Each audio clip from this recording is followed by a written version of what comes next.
వేసుకుని రోడ్ల మీద విచ్చలవిడిగా తిరిగేవాడు మాయాండి. అసలుకే మాయాండికి దళితులంటే పడదు. పురుగుల కంటే హీనంగా వారిని చూసేవాడు.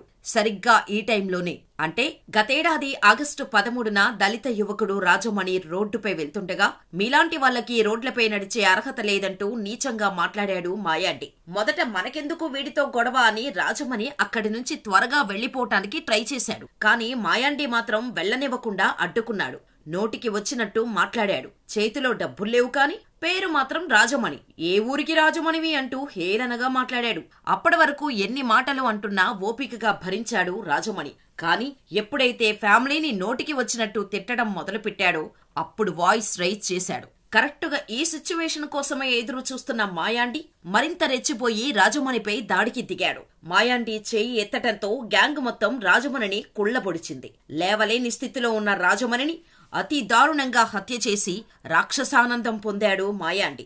అప్పటికే ఎన్నో కేసులు తనపై ఉన్నప్పటికీ అరెస్టు కాకపోవటంతో ఇప్పుడు కూడా అరెస్టు కానని చాలా కాన్ఫిడెంట్ గా ఉన్నాడు మాయాండి. కానీ రాజమణి ఫ్యామిలీ కోర్టుకు వెళ్లింది. దీంతో మాయాండిని అరెస్ట్ చేసి రిమాండ్కు తరలించారు. అప్పటి నుంచి కోర్టు హియరింగ్ల కోసం మాయాండి జైలు నుంచి వస్తూనే ఉన్నాడు. ఓ రోజు కోర్టు హియరింగ్ కోసం వచ్చిన రాజమణి కుటుంబ సభ్యులను హేళన చేస్తూ మాట్లాడాడు మాయాండి. మీ జీవితం మొత్తం కోర్టులోనే కరిగిపోతుంది, వాయిదాలు తప్ప శిక్ష పడదు అంటూ నవ్వాడు. తమను హేళన చేస్తూ నవ్వుతూ చెప్పినా మాయాండి చెప్పింది నిజమే కదా అని నమ్మటం మొదలుపెట్టింది రాజమణి. దీంతో చట్టాన్ని తమ చేతుల్లోకి తీసుకున్నారు. అప్పుడే మాయాండి చావుకి స్పాట్ ఫిక్స్ చేసేశారు. ఇంటికి వెళ్లి మరీ మాయాండిని ఎలా చంపాలి, ఎప్పుడు చంపాలి అని రిహార్సల్స్ కూడా చేశారు.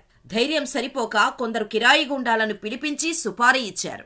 మాయాండి కోర్టు హియరింగ్ డేట్ కనుక్కొని డైరెక్ట్ గా కోర్టుకు వచ్చేయాలని కిరాయి గుండాలకు చెప్పాడు రాజమణి ఫ్యామిలీ మెంబర్. ఇక ఆ టైం రానే వచ్చింది. ప్లాన్ ప్రకారం అందరూ కోర్టు ఆవరణలోకి వచ్చేశారు. ఇక జడ్జి కోసం వెయిట్ చేస్తున్న మాయాండి వీరందరినీ చూసి హేళనగా నవ్వాడు. పాపం ఆ నవ్వే ఆఖరి నవ్వు అవుతుందని మాయాండికి అస్సలు తెలియదు. కోర్టు ప్రాంగణంలో న్యాయమూర్తి రాక కోసం వెయిట్ చేస్తున్న మాయాండితో పాటు అతని తమ్ముడు మారిసెల్వం ఉన్నారు.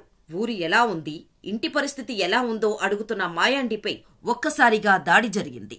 ఈ అటాక్ ని అస్సలు ఊహించలేదు మాయాండి. ప్రాణాలు దక్కించుకోటానికి పరుగులు తీశాడు. ఆ సమయంలో అక్కడికి వచ్చిన 6 వ్యక్తులు మాయాండిని చుట్టుముట్టారు. మాయాండి వారి నుంచి తప్పించుకునేందుకు కోర్టు ప్రాంగణంలో పరుగులు తీశాడు. అయినా ఆ ముఠా మాయాండిని వెంటాడి కోర్టు ముందు వేట కత్తులతో ఇష్టం వచ్చినట్టు నరికి హత్య చేసింది. శరీరం మొత్తం జల్లెడలా అయిపోయింది కత్తిపోట్లతో. దీంతో తీవ్ర రక్తస్రావమయ్యి మాయాండి కోర్టు తలుపు దగ్గరే కుప్పకూలిపోయాడు. ఇక మాయాండిని చంపటానికి వచ్చిన ముఠా ఏ కారులో అయితే వచ్చారో ఆ కారులోనే తిరిగి తాపీగా వెళ్లిపోయింది. అయితే ముఠా సభ్యులు అక్కడి నుండి పారిపోవటానికి ప్రయత్నించినప్పుడు ప్రాంగణంలో ఉన్న న్యాయవాదులు వారిలో ఒకరిని పట్టుకున్నారు. అలా లాయర్స్ కు దొరికిపోయిన వ్యక్తి రామకృష్ణగా గుర్తించారు పోలీసులు. ఇక మాయాండి మృతదేహాన్ని తిరునల్వేలి ప్రభుత్వ వైద్య కళాశాల ఆసుపత్రికి తరలించారు. అనంతరం తిరునల్వేలి తాలూకా పోలీసులు శివ, మనోరాజ్, తంగ మహేష్ అనే మరో 3 అదుపులోకి తీసుకున్నారు. మాయాండి దళిత యువకుడు రాజమణిని అత్యంత దారుణంగా హత్య చేయటం వల్లే ప్రతీకారంగా అతన్ని చంపేసినట్టు పోలీసుల ముందు ఒప్పుకున్నారు నిందితులు. నేరం ఒప్పుకోవటంతో పోలీసులకు విచారణ శ్రమ తగ్గింది.